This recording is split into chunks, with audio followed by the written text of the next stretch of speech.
할렐루야. 오늘 말씀은 그 하나님의 긍휼입니다. 긍휼은 무엇을 의미하느냐? 그것은 히브리서 12장에 보면 너희들은 르드카 결코 사생아가 아니다는 것.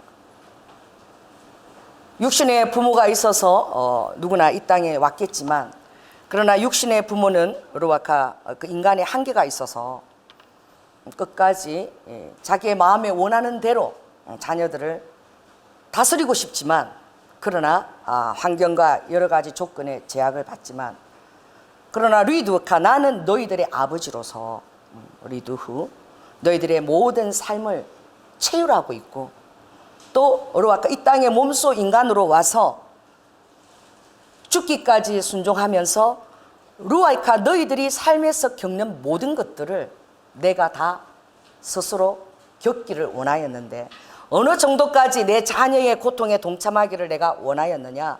리두후 나는 저 지옥 끝에까지도 다 내려가서 너희들의 그 모든 고통을 처절하게 내가 다 체휼하였느니라. 그래서 내 몸에 그것을 다 입었다는 것이고, 그 사랑은 너희들이 어떠한 악한 죄도 내가 다 내 몸에 다 그것을 르드와카 가져왔다는 이와 그 의미에서 이 긍휼이라는 이렇게 이 뜻이 있다라고 지금 주님이 가르쳐 주시는 거예요. 그래서 사생아가 아니기 때문에 아버지께서 다 책임을 지신다는 거예요. 그러므로 르와카 히브리어에 어떤 단어가 있냐? 마간이라는 단어가 있어요. 마간. 이건 어떤 뜻이냐면, 또는 마케라고 하는, 이거는 방패가 되어준다는 거예요. 아버지께서 막아주시고 덮어주신다. 그런 아버지께서 여러분의 손방패가 되어주시는데, 그러나 이 방패가 또 같은 그 의미에서 나케라는 뜻으로도 쓰임을 받아요. 그럼 바로 무엇이죠? 아버지께서 막대기를 들어서 찢어버린다는 거예요. 그래서 여러분의 방패가 방패되게 할지어다. 할렐루야. 아버지의 그 열심이, 할렐루야. 박수. 권사님 너무 사랑합니다. 아이고 오늘 교사님이 안 오셔서 어떡하나 했어. 할렐루야. 리두후.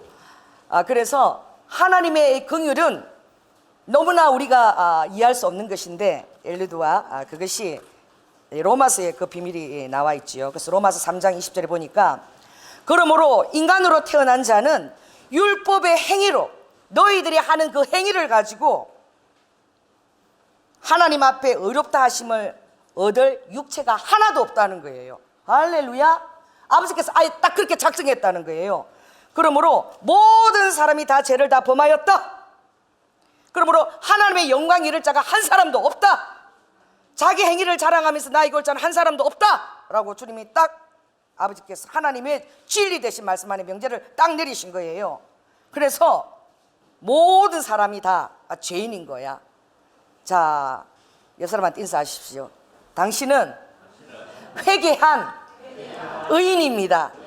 모든 자가 다 죄인으로서 예수 그리스도의 구속의 십자가의 사랑을 접하고 정말 마음을 다해서 회개하고 돌이키고 돌아올 때에, 예수님 앞에 나 자신을 둘 때라야만이 의인으로 되는 거예요. 할렐루야.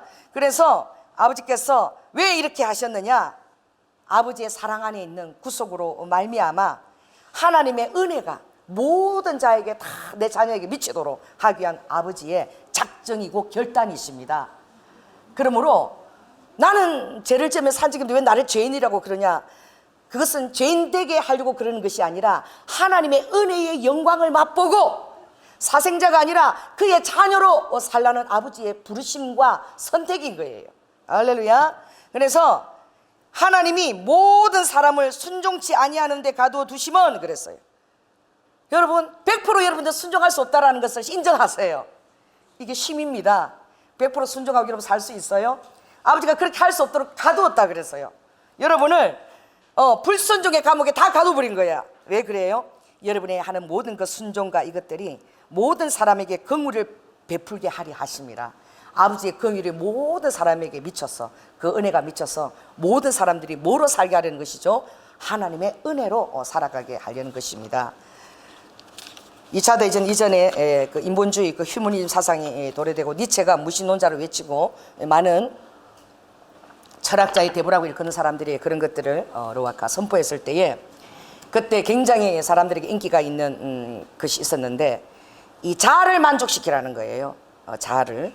그래서 그 에이브러함 그 메슬로우죠. 그가 그 인간의 욕구의 5단계를 이렇게 설정을 했어요. 그래서 굉장히 유명한 이론이 여러분 잘 아시겠지만, 그래서 인간은 근본적으로 어떤 보상을 줘야, 보상 심리를 가지고 뭔가 그것을 가지고 열심히 동기부여하는 자로 그렇게 살도록 창조되지 않았다는 거. 할렐루야.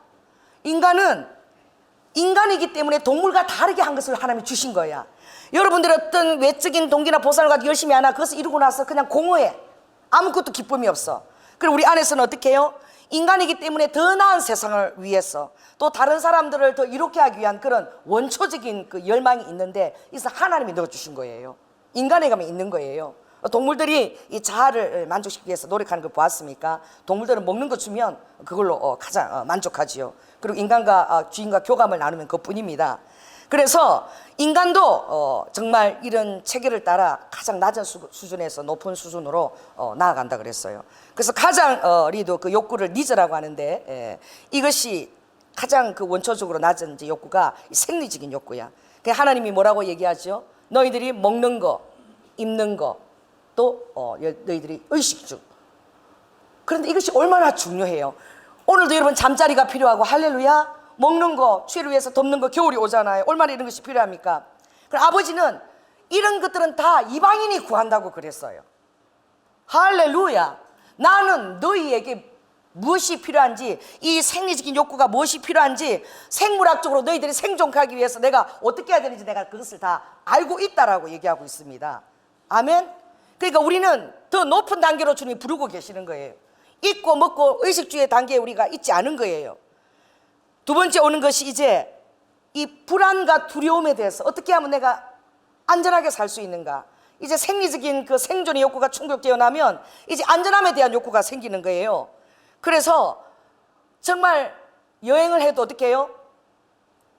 치외폭권 제일 잘된 나라를 선호하는 거예요. 중남미 사람, 특별히 나이지리아 사람들이 한국을 그렇게 좋아한대. 제가 아는 그 우리 친구 올케예요. 그 나이지리아 선교사 갔는데, 여러분 놀라지 마십시오. 선교사님이 총을 가지고 잔대. 총을 가지고. 왜? 후원이 들어오고 이러면요 다 안 돼요. 근데 갑자기 쳐들어오고 막 이걸 강도가 바로 잘 때 오기 때문에 항상 언제 죽을지 모르고 매일 순교를 작정하고 잔다는 거야.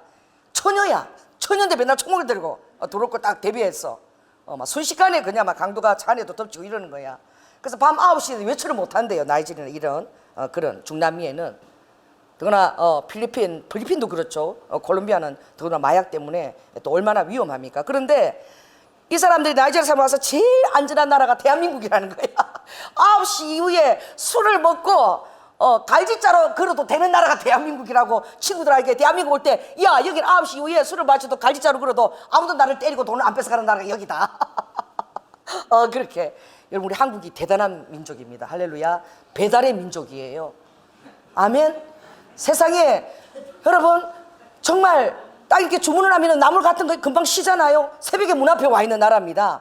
이런 나라가 없어요. 캐나다에 냉장고가 하나 고장났는데 불렀는데 한 달 넘어서 왔대요. 내가 우리 친구한테 들었어. 정말 한국이 그립는데 뭐가 그립느냐, 배달이 그립대. 막 배달하면 짝짝짝 오고 하는 거, 이거 즉시 애프터 서비스 되는 거, 이게 너무 진짜 그 욕구를 갖고 있는데 우리 한국이 제일 만족을 시킨다는 거예요. 그 다음에는 그 다음에 심리적인 욕구가 이제 그 다음에 따라오는데, 사랑과 교제하고 싶고 소속감, 내가 어디에 소속되고 싶은 그런 욕구가 오는데, 이건 왜냐하면 인생이라는 것은 어떤 좋은 관계를 항상 원한다는 거예요. 지금 이렇게 정말 연애도 하지 말고 결혼도 하지 말고 출산도 하지 말라. 이게 무슨 시대입니까? 3포 시대잖아. 근데 지금은 또 5포 시대래. 또 뭘 포기해야 돼요? 인간관계를 포기해야 돼. 왜? 바빴어. 돈 버느라고 막 살기 너무 힘들어가지고 마누라도 벌고 남편도 벌고 뛰노느라고 친구 관계를 시간을 내서 관계를 유지했는데 그걸 못하는 거야. 또 뭘 포기해요? 집을 포기해야 돼요. 어느 천년에 먹고 살기도 힘들어 죽겠어. 집을 언제 장만해? 아주 집 갖고 오는 사람은 아주 그냥 얻고 평생을 종로 세고 살아야 된다고, 남자들 사이에서 지키를 갖고 오는 여자는 평생 노예로 살아도 된다라고. 아주 요즘 가장 인기 있는 직업이 뭐냐? 여자 아내 직업이 선생님이에요. 방학 때 내 곁에 있어서 그 돈 갖고 여행도 갈 수 있고. 정말 그렇게 지금 우리나라도 그렇게 지금 살기 어려운 시대로 돌입한 거예요. 이제 더더구나 이제는 정말 그 N세대입니다. 네트워크 세대입니다. 이 시대가. 이제는 그 인터넷 또 여러분 핸드폰 그 하나 가지고 온 세계를 넘나두고 온 세계와 나의 모든 사업장의 거래를 털 수 있는 N세대가 온 거죠. 이것은 계속 관계를 포기한다는 거야. 가상현실 속에서. 인터넷에 맺어지는 그것 때문에 여러분 그 뭐 사진을 얼마나 올립니까? 그 사람 나 알지도 못해. 그 사람 때문에 오늘도 사진 찍어갖고 어디 식당 가려고 하면 피곤해 죽겠어. 딱 먹으려고 하면 잠깐만 이러는 거야. 다시 내가 조금 저까지 원위치 탁 해갖고 사진 탁 찍고 그 누구 보라고 올리나? 가상 속에 있는 관계야. 아무 내가 힘들 때 오지도 않는 사람이야. 그 사람을 위해서 포토샵을 해서 또 만들어가지고 말이야. 그 지금 N세대인 거야. 젊은 세대들 그거 없으면 못 사는 거야. 근데 그것이 필연적인 좋은 관계를 유지해 줄 수 있는가? 사랑과 소속감을 주는가? 전혀 주지 않는 거예요. 그래서 주님은 너희들 돈을 가지고 뭘 사라? 친구를 사라. 이제 50대까지는 친구를 사야 돼요. 80대면 제일 불쌍한 사람이 친구 없는 사람이 제일 불쌍해.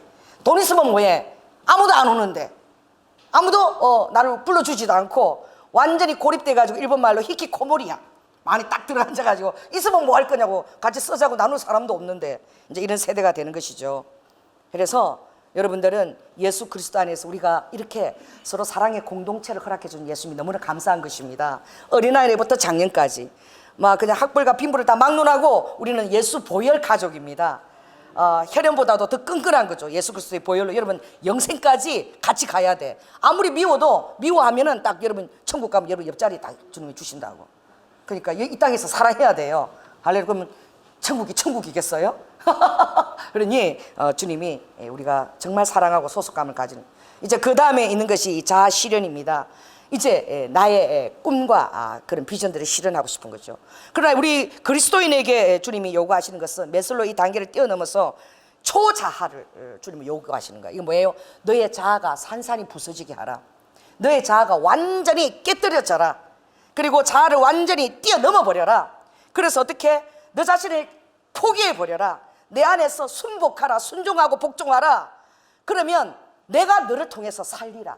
할렐루야. 하나님의 뜻이 이 땅에 이루어질 때에 세상이 구원을 얻을 뿐만 아니라 여러분의 빛과 소금이기 때문에 굉장히 세상의 선을 유지할 수 있는 어로바카 그 해독제 역할을 우리 그리스도인에게 부탁한 거예요. 이를 위해서 살아가는 자로 여러분들이 콜링을 받은 거야. 부르심을 받은 거예요. 그러므로 주님이 때를 얻든지 못 얻든지 여러분들이 사람을 낚는 어부가 되게 하기 위하여 너희들은 사람을 낚는 어부라. 오늘 물고기 한 마리씩 먹을 때 양심의 가책을 가지시고 한 마리 이상들 다 낚으시기 바랍니다. 할렐루야. 둘 낚을 분들은 두 마리 먹어도 제가 딱 보면서 두 마리 낚으려고 그러시는구나 제가 그렇게 생각하겠어요. 그래서 주님이 마태복음 4장 19절에 나를 따라오너라 그랬어요. 너 자신을 부인하고 나를 따라오너라. 그럼 내가 너희로 사람을 낚는 어부가 되게 하리라. 그 사람을 낚아서 아버지가 어디에 채우시려고? 둘째 사망이 아니라 이거죠. 성경에 첫째 사망이 아니라 둘째 사망이 명시된 것은 성령밖에 없어요. 요한계시록 21장에 보면 둘째 사망, 이 육신의 장막을 너희들이 벗을 때에 어로와카 마가복음 9장에 보면 거기는 구더기도 죽지 아니하고 사람마다 불러서 멋지듯 마치 미꾸라지에게 소금 치듯 하던 것이 바로 둘째 사망 지옥인 거예요. 이것이 분명히 실존하는 세계인 거예요. 오감이 그대로 살아있기 때문에 영벌에 영원히 벌하는 그 세계에 내가 두지 않기 위해서 영원한 생명 할렐루야 forever. 그래서 영생인 거예요. 그것을 위해서 아버지께서 모든 것들을 나 자신을 내가 다 너에게 물 한 방울까지 내가 다 쏟았기 때문에 너희들이 한 영혼이 천하다. 그 한 영혼을 낚는 자가 되라고. 천국에 그들 채워 넣으라고. 할렐루야. 왜? 아버지의 사랑이죠. 아버지가 우리 아버지야. 딸이 보세요. 원조의 아빠. 원조의 아버지입니다. 그런 예수 그리스도가 있는 사람은 어떻게 해요? 아빠가 있는 거야. 나이가 들어서 내가 맨날 가장 노릇을 다 해야 되는데 어떻게 해요? 내가 의지할 분이 계신 거야. 그분이 내 기도를 들으시고 체휼하시고 나의 모든 아픔을 다 겪으시고 위로자시고 능한 위로자가 되셔서 여러분의 삶에 기도로 말미암아. 그 기도하지 않으면 너희들 아무것도 받을 수 없다. 너가 받지 못하면 기도하지 아니함이라 그랬어요. 왜 아버지가 기도하라 하십니까? 여러분 자녀들이 집에 들어오면 방문 탁 닫고 이제 아빠가 더 이상 필요 없어. 나 돈도 벌고 말이야. 직장도 다니고 말이야. 내 인생 내 뜻대로 할 수 있어. 전에 와서는 아빠 나 핸드백이 필요한데 얼만데? 이러면 사람들은 와서 막 뽀뽀를 하고 막 뭐 필요한 게 있으면 와서 막 애교를 피우고 막 요러더니 어느 날 이제 그 자립이 딱 되니까 문도 열고 오지도 않아. 언제 들어오고 언제 나가는지 아주 손님이야. 보기도 힘들어. 여러분 하나님과 우리의 관계도 똑같은 거예요. 할렐루야.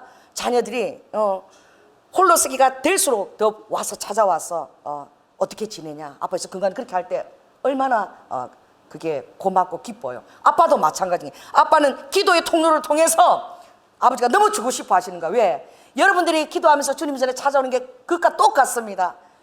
부지런히 아버지 오늘 이렇게 해서 감사해요. 이렇게 해서 감사해요. 이게 내가 어려워요. 도와주세요. 이렇게 아버지가 구하는 것을 자녀이기 때문에 그걸 아버지가 너무나 원하시고 그렇게 베풀어 주는 게 아버지 기쁨인 거예요.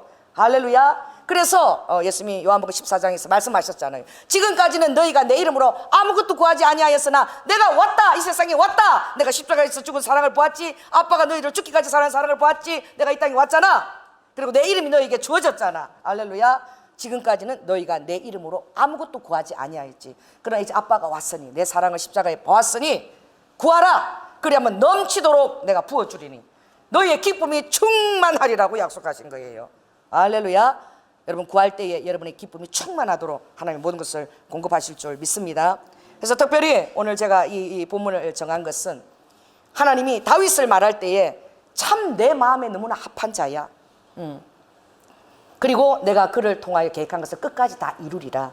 또 그에게는 그 핏줄이 끊어지지 않도록 그 한 지파를 줘서 그 유다 왕군이 끝까지 이어가도록 할 것이라. 그것을 다윗의 언약, 영영이 흔들지 못할 확실한 보장된 언약인데, 그러나 여러분 다윗을 사울과 비교해 볼 때 그 삶을 헤아려 볼 때에 결과론적으로 볼 때는 그렇게 탁월하지 않아요. 다윗이 다윗도 얼마나 실수를 범한지 몰라요. 그러나 다윗 안에는 항상 그 어떤 마음이 있었냐면, 여러분 조금 앞으로 넘기겠는데 저 뒤로 좀 넘깁니다. 사무엘 하 7장을 한번 가시기 바랍니다. 473페이지 한 펴주세요. 그 뒤로 넘겨서 473.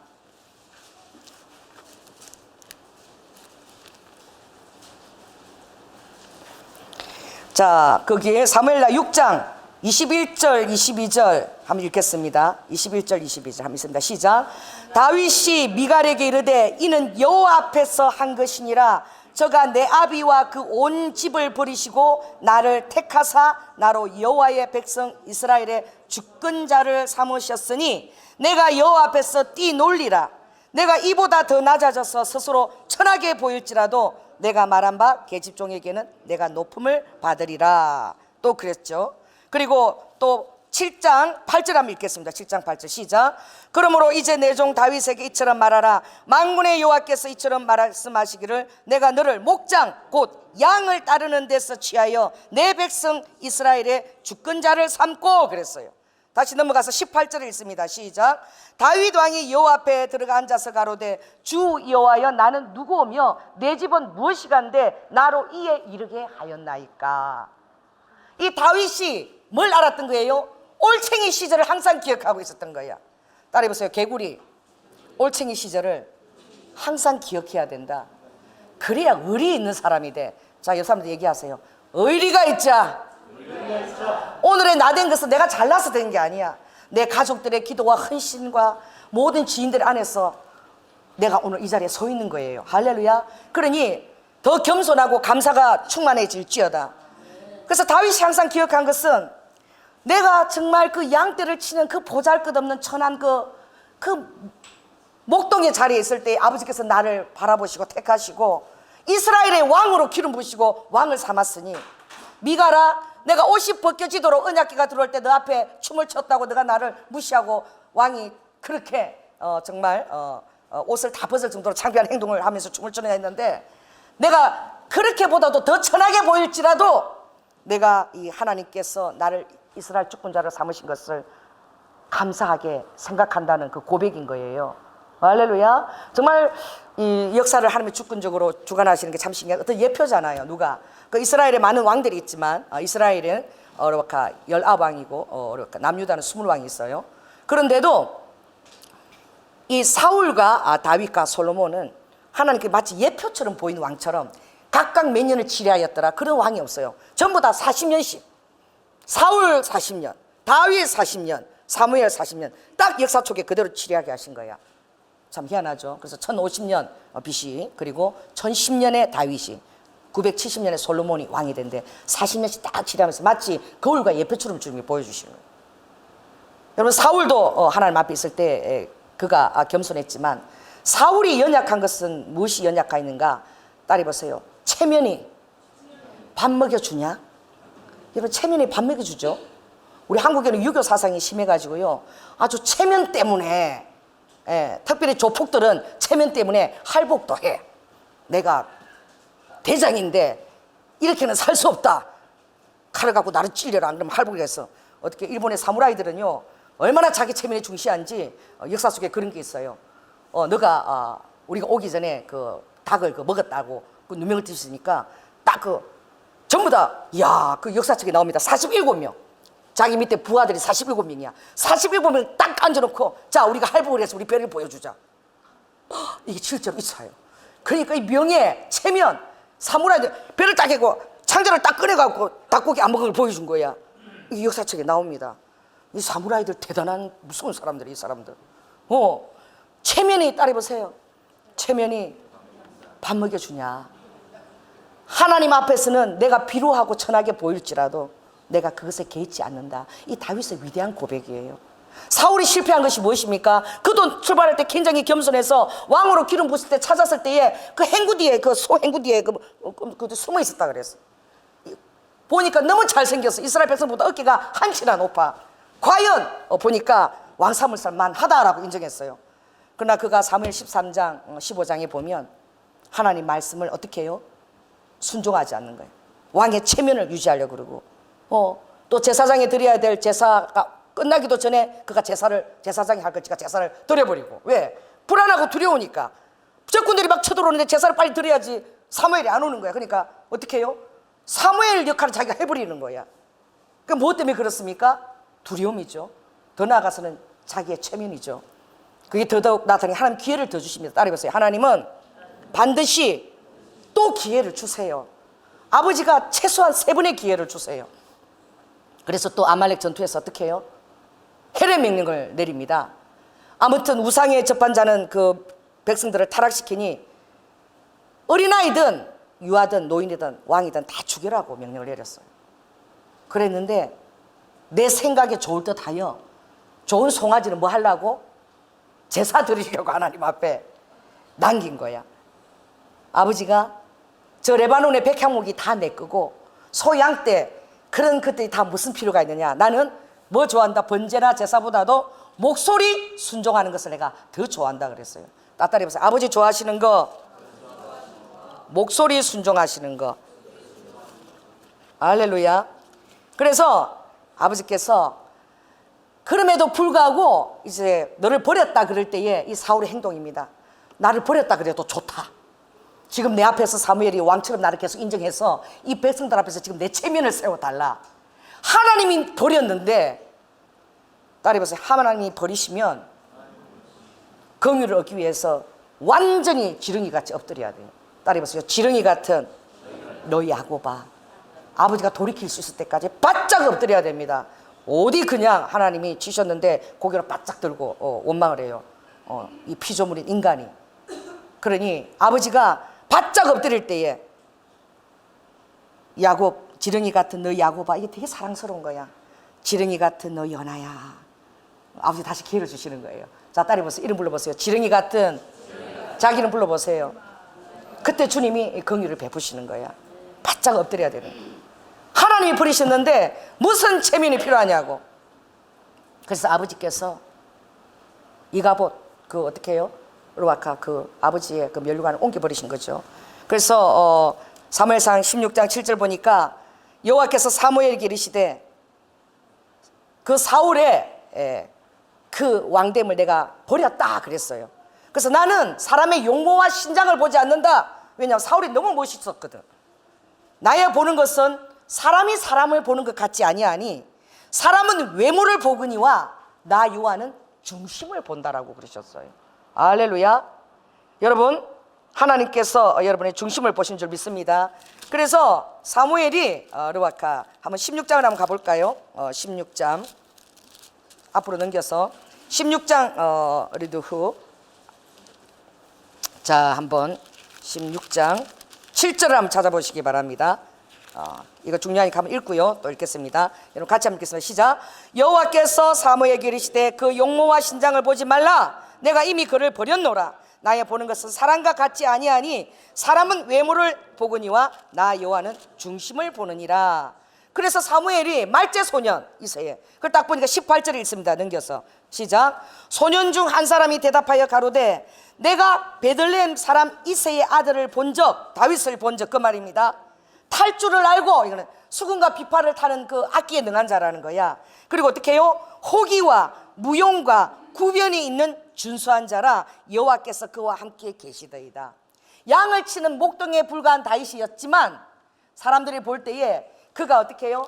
아주 이 직관적으로 예민할 수 있는 일이니까 시편을 얼마나 많이 지어서 얼마나 아름다워요. 하나님을 경외하는, 또 수금을 탈 줄도 알았고, 호기는 무엇입니까? 용기가 있었다는 거예요. 담대하게 날 수 있는 이 용기의 자질은 모든 특성이 종합되어 지금 나오는 종합 세트가 용기예요. 하나라도 부족해도 용기가 안 나오는 거야. 비굴해지는 거죠. 그뿐만 아니라 무용이라는 것은 스킬입니다.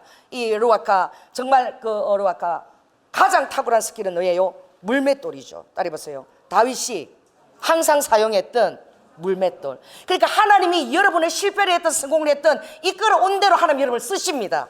하나님 앞에 들어오면 역시 그것 갖고 하나님 여러분을 대성을 시키는 거야. 다른 거 쓰지 않아요. 여러분 삶 속에서 살아왔던 거 가지고 하나님 쓰십니다. 할렐루야. 저는 말하는 거예요. 말하는 거. 저는 국민학교 3학년 때부터 쉬는 시간 되면 조연화 박수 치는 거예요. 왜 나가면은 제가 그때 전집을 50권을 달달 다 외웠어요.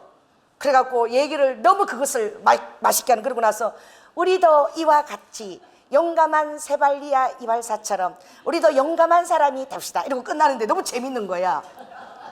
제가 그렇게 말을 그렇게 많이 이렇게 나가서 이렇게 이야기를 들려줬어요. 그 저도 이 이야기하는 사람으로 쓰시는 거예요, 하나님이. 할렐루야. 여러분 그렇습니다. 그래서 그 다윗은 다른 것이 아니야. 하나님을 경험했는데 그 물맷돌 갖고 경험한 거예요. 물맷돌을 던지면 이상하게 그 곰도 맞아 죽고 사자도 죽고 양떼를 노랗건 이리도 죽고 막 다 죽는 거야. 하나님이 그때 그와 함께 하신 것입니다. 물맷돌 맞아서 죽겠습니까? 따라해보세요. 또 물맷돌이 미사일처럼 찾아가는 거야. 딱 그래서 막 곰이 날뛰고 사자가 날뛰는데 그 날뛰는 데를 딱 맞추니까 얼마나 그게 탁월한 것입니까? 다윗이 늘 썼던 것을 아버지가 쓰시는 거야. 할렐루야. 그 여러분들도 아까 여러분이 늘 쓰시는 거, 비록 실패했을지라도 그 했던 거, 그 경험을 아버지 앞에 돌아오면 아버지가 그것 가지고 다시 귀하게 쓰시는 거야. 할렐루야. 그리고 어떻게 구변이 있다 그랬어. 아버지가 우리도 이 다윗의 시편을 보면 엄청난 구변이지요. 얼마나 그 시편 23편이 아름답습니까? 그에게 아버지가 구제의 그 감성에 아주 예민한 그런 자질을 주신 것이죠. 그래서 하나님께서 정말 택한 다윗을 보니까 합당한 거예요. 그런데 다윗이 더 아름다운 점은 또 어떤 것이냐? 이 다윗이 우리도 정말 그 하나님을 경외하는 자, 기름 부으신 자를 굉장히 두려워했어요. 따라해보세요. 하나님의 기름 부으신 자,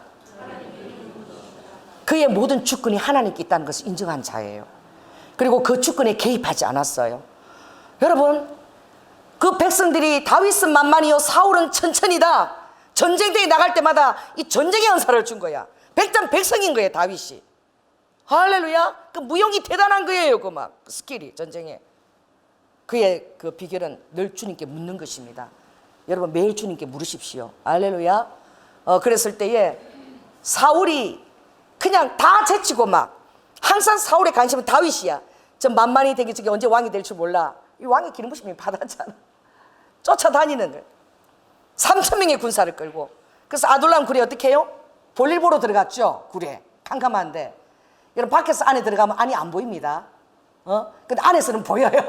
왜? 어두운데 적응이 돼갖고 안 보이는 거죠. 볼 보러 갔는데 다윗이 뭘 했더라? 그 옷깃을, 사울이 옷깃을 싹 찢은 거야. 조금 찢은 거야. 그런데 그 옷깃을 찢는데 그 말이 있어요. 다윗이 이것이 마음의 양심의 가책이 돼가지고 뭐 한 거예요? 자기를 죽이려고 쫓아다니는, 이미 왕의 기름 부심을 받았는데 쫓아다니는 그 하나님의 기름 부신 왕 사울의 옷자락을 요만큼 찢은 것에 대해서 그의 양심이 가책이 되어가지고 그 정도로 하나님의 권위와 질서에 굉장히 민감했던 자입니다. 굉장히 귀한 마음이죠. 그래서 여기서 34장 21절에도 이런 말씀이 있어요. 하나님은 사람의 길을 딱 주목하시고 모든 사람의 걸음을 다 감찰하신다. 한 걸음 한 걸음 하나님이 다 보고 계신다는 거야. 그래서 악을 행한 자는 숨을 만한 허감이 없다 그랬어. 캄캄한 동굴에 들어가도 하나님께서는 그것을 대낮처럼 딱 보인다는 거야. 악을 행한 자는, 그러니까 그 악의 봉이 있다는 거죠. 허감이나 그늘이 전혀 없다 그랬어요. 그래서 하나님은 사람을 심판하시기에 오래 생각할 것이 없으니, 다른 사람은 사람이 하려면 이 사람은 어떻게 막 설명해 줘야 돼. 아버지는 딱 보면 안다는 거야. 딱 보면 왕이라도 어떻게 해요? 아버지께서 필요하다 하시며 기인이라도 악하다 하시고 하룻밤에 그를 재버리고 다른 사람을 세워버리시는 거예요. 아버지는 딱 보면 아시는 거예요. 변명이 필요 없는 거예요. 하나님 앞에 여러분들이 어떤 한명하거나 변명이 필요 없는 거예요. 변론이 딱 보면 아시는 거예요. 아버지가 딱 보면 아시는 앞에, 아버지 앞에 우리가 뭘 행하겠습니까? 그러나 사랑하는 사람에게는 아버지가 어떻게 해요? 심령이, 사랑하는 사람들의 속에는 아버지가 심령이 있는데 전능자의 기운이 그 속에 총명을 주신다는 거예요. 전능자의 기운이 여러분께 총명을 주시도록 여러분 하나님 앞에 서 있으시기 바랍니다. 여러분이 총명해지는 것이, 여러분 세상 지식은 교만하게 해요. 내가 어디 박박사 어디 나왔고 막 교만할 따름이야. 그러나 하나님이 주신 지혜는 총명스럽게 해. 지혜로워요. 또 더 겸손해지는 것이죠. 그러니 세상 지식을 사모하지 마시고 하나님이 주시는 지혜를 사모하라. 더 또 놀라운 것은 리드와카, 이 하나님의 그 리드와 모든 것을 주권을 다윗처럼 인정한 자가 없다는 거예요. 여러분 골리앗이 모든 이스라엘 온 백성이 이 골리앗을 두려워했다 그랬어. 키가 막 6척 정도 딱 버티고 서니까 산 같아.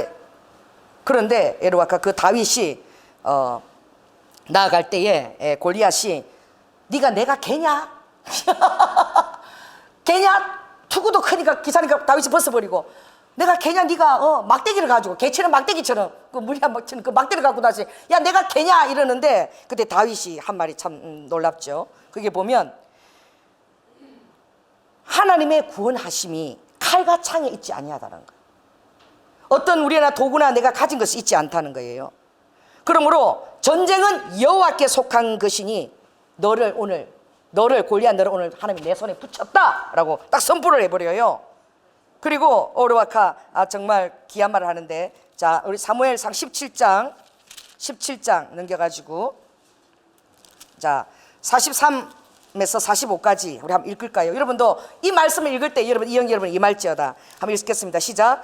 블레셋 사람이 다윗에게 이르되 내가 나를 개로 여기고 막대기를 가지고 내게 나왔느냐 하고 그 신들의 이름으로 다윗을 저주하고 또 이리로 내게로 와 이리 와 내가 내 고기를 너희 다윗의 그 고기를 말이죠 공중의 새들과 들쥐 중에 줄이라 하고 엄포를 놓는 거예요. 딱 버티고 있었어. 그때 다윗이 하는 45장 말입니다. 시작.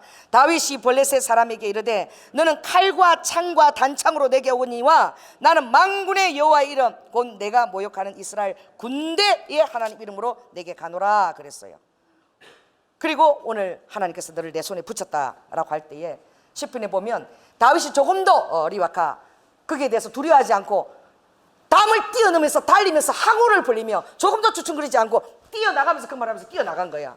조금도 두려워하지 않았다는 거야. 하나님께 대한 전적인 주권과 신뢰입니다.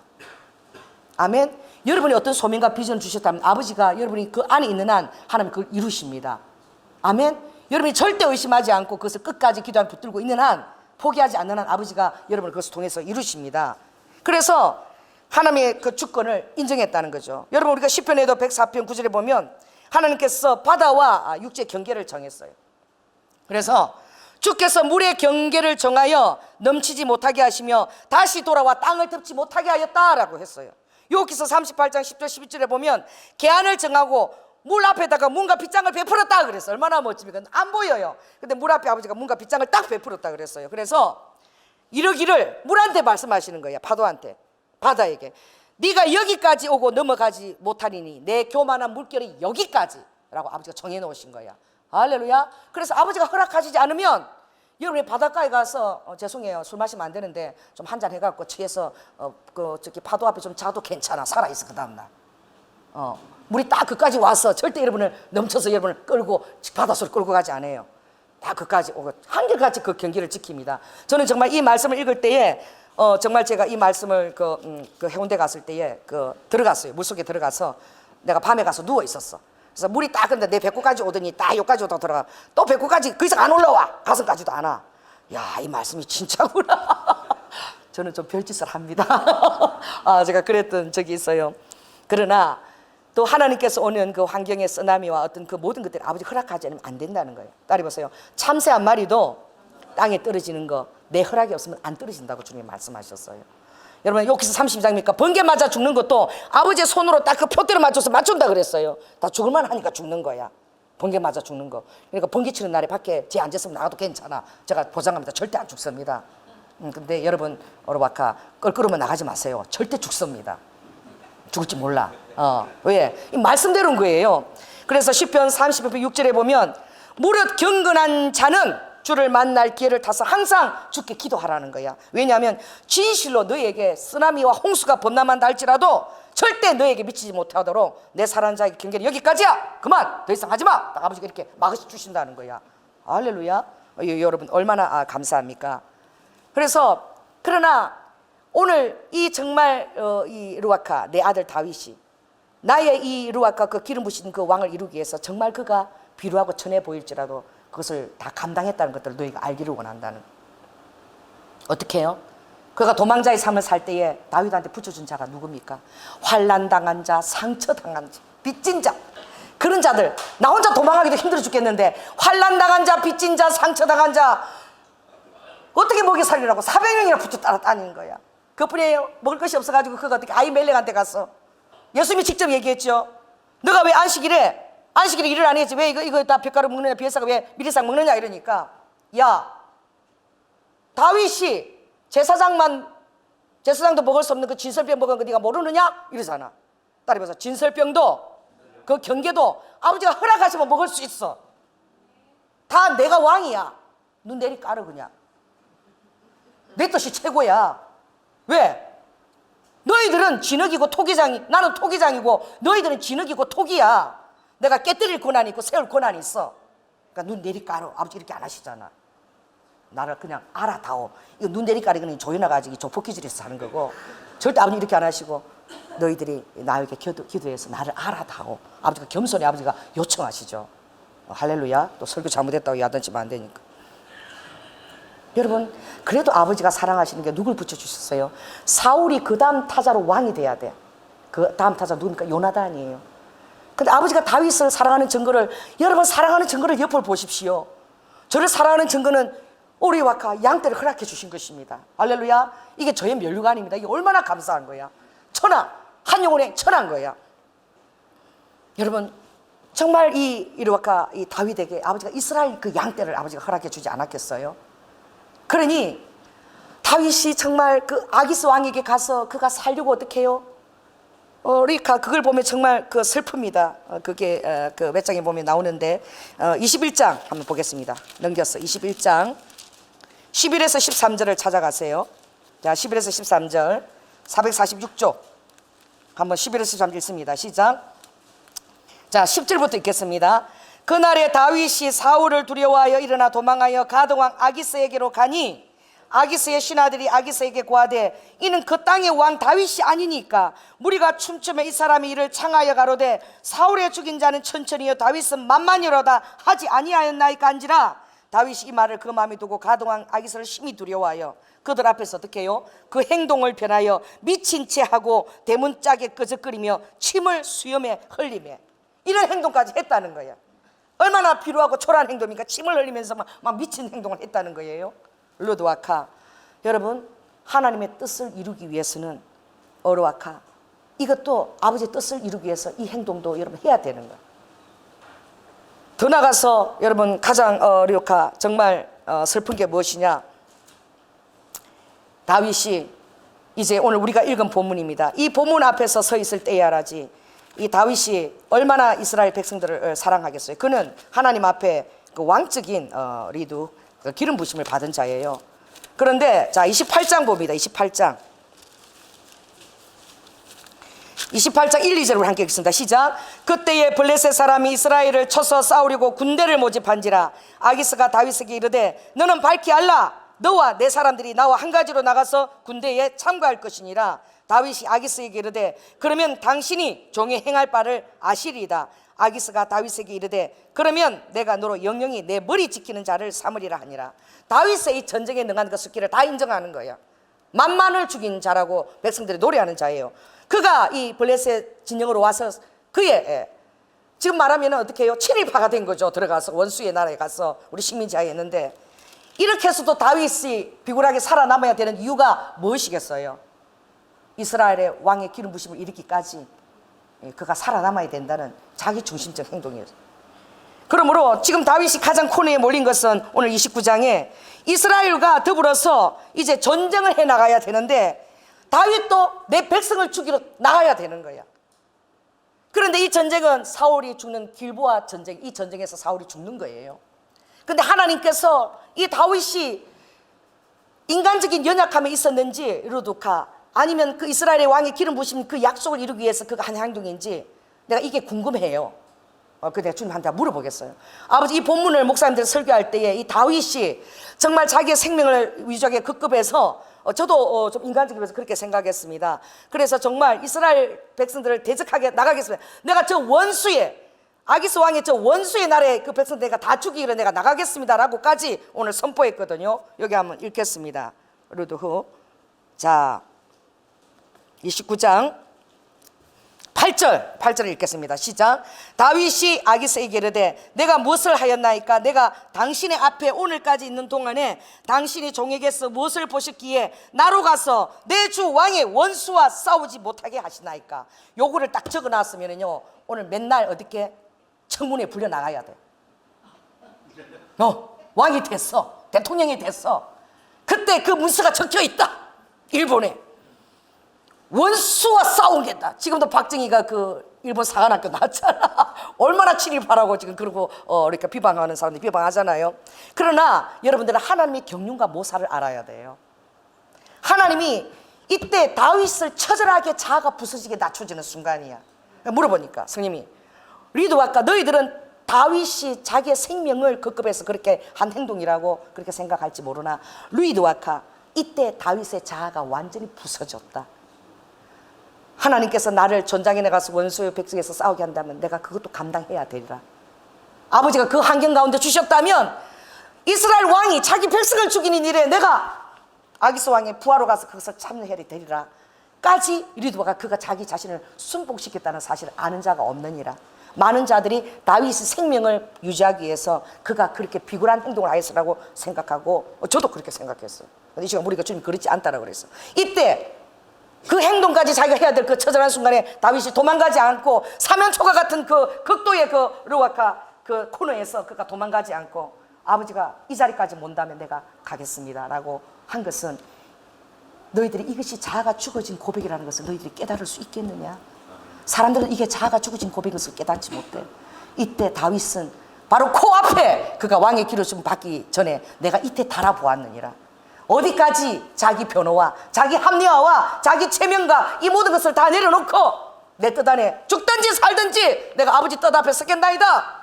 죽고자 하면 아버지가 살리실 것이고 아버지가 죽이고자 하면 무슨 내가 살 수가 있겠습니까? 내 사는 모든 것이 아버지 앞에 있나이다. 이때 이 다윗이 이 고백을 했을 때에 내 앞에 통과가 되었다는 사실을 르와카 사람들은 모르느니라. 다윗은 전적인 모든 나의 왕의 기름 부심을 받으실지라도 모든 그 삶의 고난을 내 앞에 다 항복하고 포기하고 백기를 들고 다 맡겼느니라. 그러므로 이 고백은 다윗이 완전히 자아가 깨뜨려진 순간이라는 것을 너희들이 알기를 원한다. 주님이 그러시는 거야. 뭐 소님이 그렇다 그러니까 믿어야죠 뭐. 할렐루야. 그렇습니다. 그래서 아버지가 이 다윗이 이스라엘의 그 왕이 되기까지 아버지가 철저하게 긍휼을 베푸는 자에 그를 두었다는 거예요. 아버지의 긍휼이 빛 한 조각만큼도 미치지 못한다면 내가 아무것도 할 수 없는 처지에까지 다윗을 아버지가 몰아넣으셨다는 사실을 여러분이 알아야 돼요. 그러면 오늘 그런 코너에 몰린 자들 너희들은 정죄하지 말라. 그런 코너에 몰린 자들 바라보고 정죄하며 이렇게 업신여기며 너희들이 이르와카 교만한 말들을 하지 말라는 거야. 그 자리에 두기까지 그가 엎드려 있기를 내가 그것을 초자로 부서지는 것을 그것을 내가 두고 있다는 사실을 너희들이 어떻게 알겠느냐. 가장 박살내고 밀가루처럼 이루니까 내가 그를 가루처럼 빚고 있다는 사실을 너희들이 알겠는, 가장 초라하고 비루할 때에 그런 일들이 이루어까 내 앞에서 자아가 깨지는 일들이 일어나고 있다는 거야. 그러므로 오늘날 리드와까 너희들 안에서 그런 일이 일어난 사람들은 루아까 너희들이 그런 시선으로, 지금도 다윗은 그런 시선으로 볼 수 있다는 거죠. 그런 시선으로 보지 말라는 거야. 정말 어찌 되든지 이것은 나를 자신을 나에게 다 맡긴다는 다윗의 고백이야. 그래서 다윗이 나의 긍휼을 경험하였느니라. 그것은 무엇이죠? 3절입니다. 블레셋 장군들과 방백들이 하는 말이 읽겠습니다. 시작. 블레셋 사람의 방백들이 가로되 이 히브리 사람이 무엇을 하려느냐. 아기스가 블레셋 방백들에게 이르되 이는 이스라엘 왕 사울의 신하 다윗이 아니냐. 그가 나와 함께 있은지 여러 날 여러 해, 그가 망명하여 온 날부터 오늘부터 내가 그의 허물을 보지 못했다 그랬어요. 그런데 4절 한번 같이 읽겠습니다. 시작. 블레셋 사람의 방백들이 그에게 노한지라. 블레셋 방백들이 그에게 이르되 이 사람을 돌려보내어 왕이 그에게 정하신 그 초소로 가게 하소서. 그는 우리와 함께 싸움에 내려가지 못하리니 그가 전장에서 우리의 대적이 될까 하나이다. 그가 무엇으로 거주와 다시 합하리까? 이 사람들의 머리로 하지 아니하겠나이까?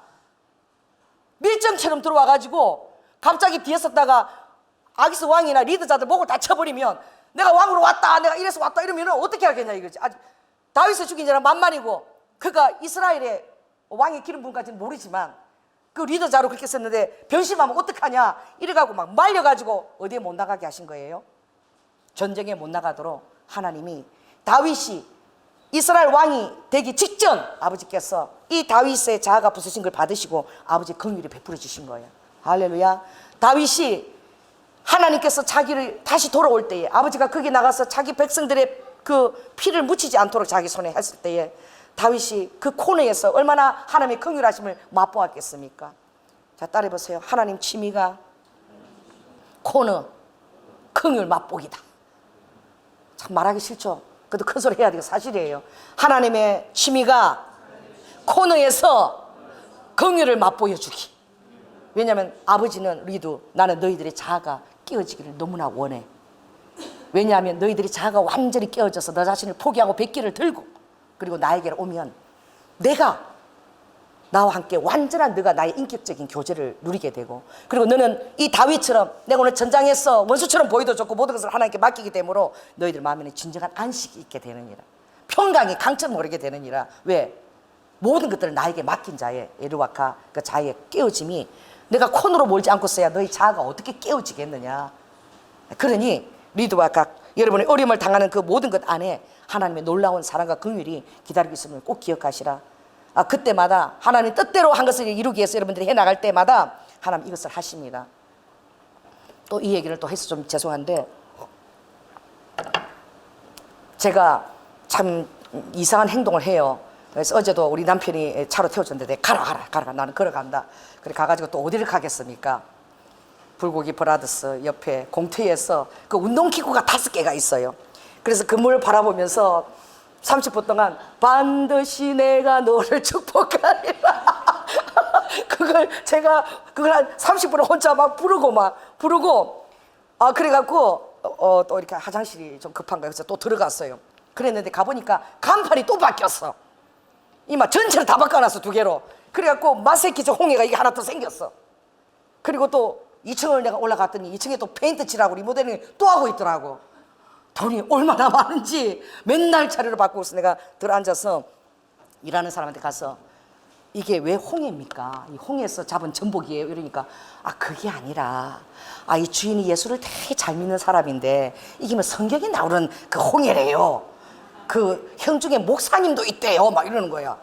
그래 갑자기 그렇다면 예수를 잘 믿는 자면 이 자리가 교회가 되는 걸 기뻐하겠구나. 그리고 제가 축복을 하고 마음속으로 그러고 왔습니다. 여러분 이거 왜냐면 정말 아버지께서 리드워카 여러분들이 아버지가 주신 비전을 그 이룬 일을 어떻게 해요? 늘 마음에 품고 있는 가지 믿음이 못생겨도 그것도 아버지가 귀여워하신다니까. 아이고 저기 아직도 저기 쳐다보고 반드시 내가 축복하리 그래 30분 쳐다보고 침을 꼴깍꼴깍 삼기서 부르고 있구나. 너무 웃기죠. 저도 그러는 거예요. 그러나 여러분 이 다윗이 하나님 앞에 이 긍휼을 맛보았지만 환경은 여러분 사람 변화시키고 그가 왕의 자리에 앉자 말자 여러분 생각지도 못한 일을 하는 거예요. 그게 뭐예요? 바세바를 범합니다. 그리고 어떻게 해요? 바세바 남편을 아주 교살해서 살인해. 자기가 직접 피도 안 묻히고 교살 살인을 다 하고자 합니다. 그리고 어떻게 해요? 인구조사해라. 지금 몇 명이나 있는가, 내 옆에 군사가 몇 명 있나, 전쟁은 하나님께 속한 것이라 그러더니 아주 군사 확인을 또 해대고 있습니다. 그렇게 할 때에, 그러나 정말 어떻게 보면 사울보다도 더 심한 거죠. 그가 교만해졌을 때. 그러나 하나님이 이 다윗을 내 마음에 합한 자라고 하는 것은, 나단 선지자를 보내거나 그 사실이 알려질 때마다 그는 변명하지 않고 바로 꼬꾸라졌어요. 할렐루야. 바로 주님 앞에 회개하며 두 번 다시 그 일을 범하지 않도록 주님 앞에 침상에 젖도록 눈물을 흘린 거야. 그래, 아버지는 우리가 대단한 삶을 사는 것을 원하는 것이 아니라 여러분들이 날마다 회개의 자리에 여러분 자신을 두기를 원하는 거예요. 그래서 아버지는 회개의 터에 성전을 세운 거야. 다윗이 인구조사 때 회개한 터, 아리우나의 타작마당, 그것이 바로 지금 예루살렘 성전 자리가 된 것입니다. 아버지는 유다의 시로 온 거예요. 요셉의 시로 오지 않고. 왜냐하면 유다가 회개한 자였기 때문에.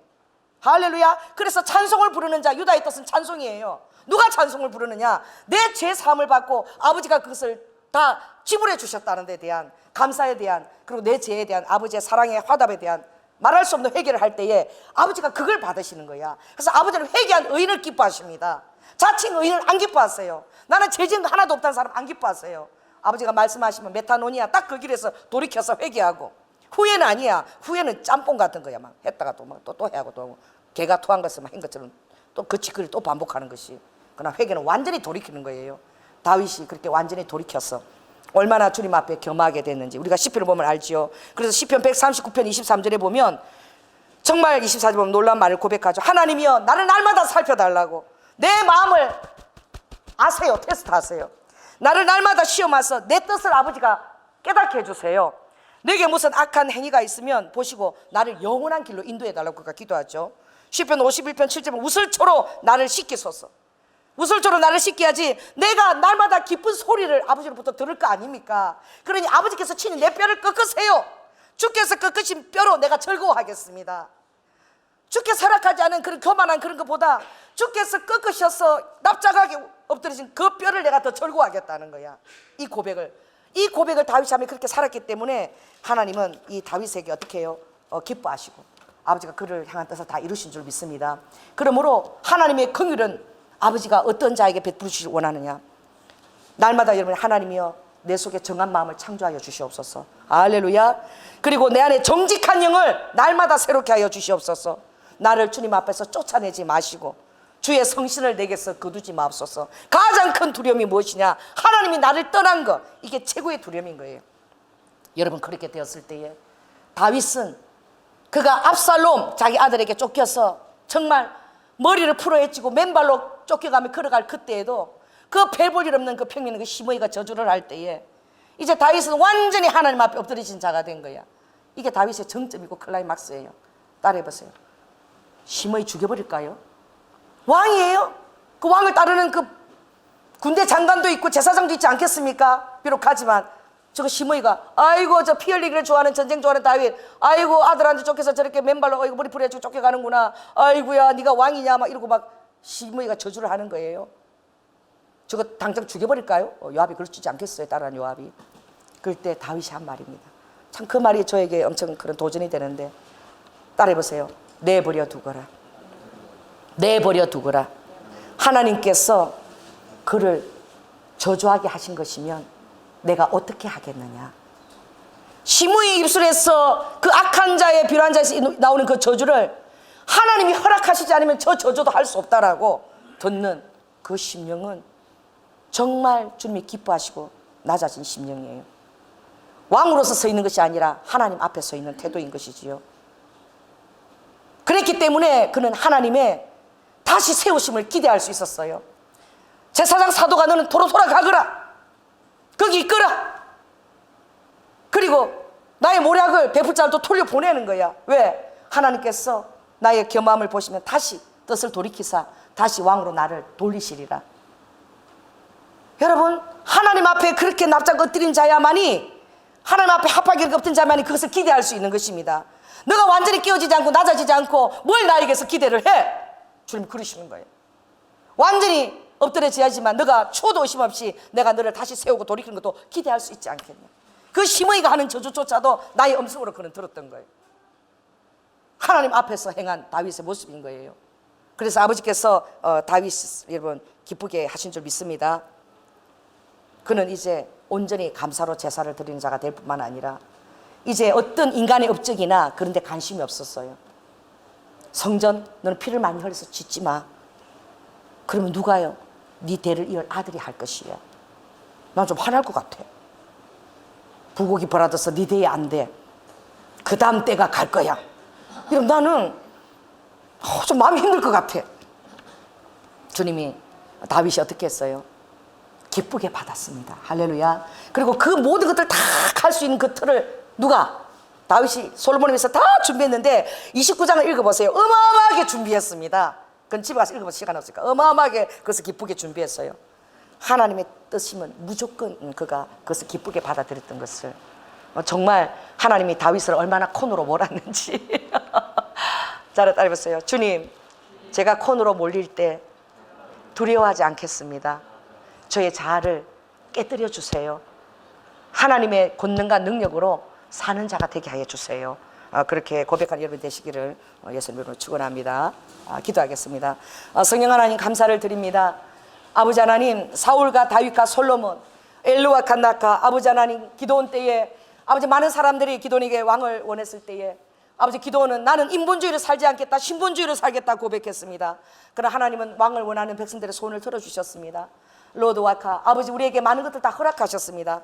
그러나 오늘 내가 아버지 안에 신본주의로 사는 자가 되겠다고, 하나님 앞에서 사는 자가 되겠다고, 다윗처럼 아버지 내 자아가 다 부서지고 로드 와이켄 네스카스카 모든 것들을 아버지 환경들을 하나님이 주시는 것으로 바라보고 그 안에 사람의 교훈을 찾고자 했던 그 다윗의 심령을 본받는 자가 다 될 수 있도록 주님 축복하여 주시옵소서. 사랑이 많으신 예수님 이름으로 기도드립니다.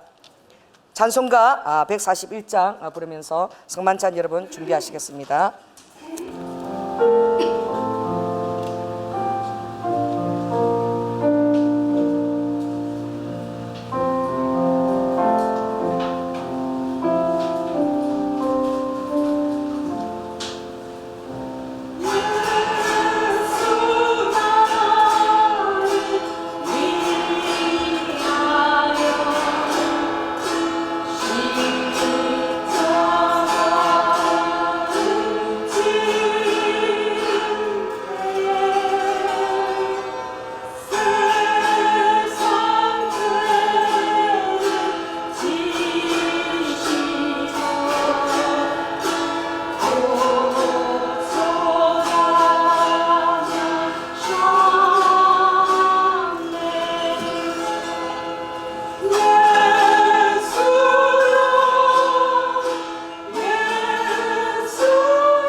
감사합니다.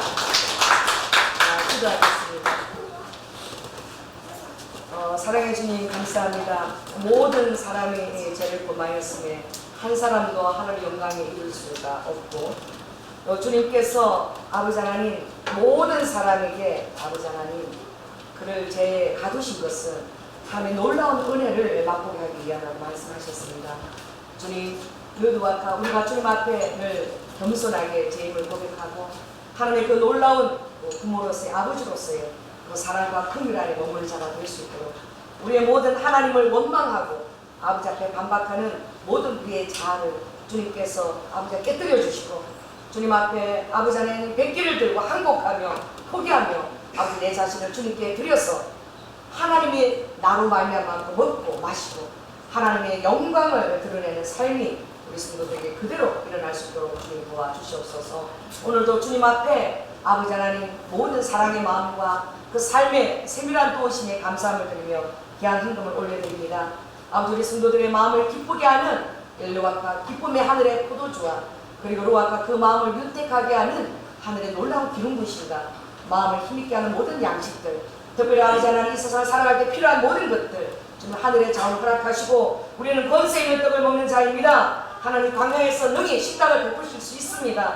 더 나아가서 하나님의 자원을 마음껏 쓸 수 있는 하나님께 아버지 허락된 지명된 자로 아버지 우리를 택하여 주셔서 거기에 감당할 만한 아버지 우리의 정직한 심령 주님의 앞에 교만 심령 허락하여 주셔서 아버지 하나님 세밀한 것까지 여호와의 성실이 우리의 식물이 되도록 역사하여 주시옵소서. 특별히 주님 사랑하는 자녀들과 우리 청년들을 축복하시고 아버지 청년들이 안에 배가 되게 하시며 아버지 하나님 그들이 하나님 나라의 귀한 일꾼으로 세움받도록 그들의 삶에 필요한 모든 아버지 하나님의 자원을 허락하시되 또 부모님들이 그들을 양육할 수 있는 모든 물질도 허락하여 주시고 인생의 귀한 멘토도 허락하여 주시어서 아버지 믿음으로 새벽 이슬처럼 이 세상의 빛과 소금으로 그들이 살아갈 수 있도록 좀 인도하여 주시옵소서. 사랑이 많으신 예수님 이름으로 기도드립니다.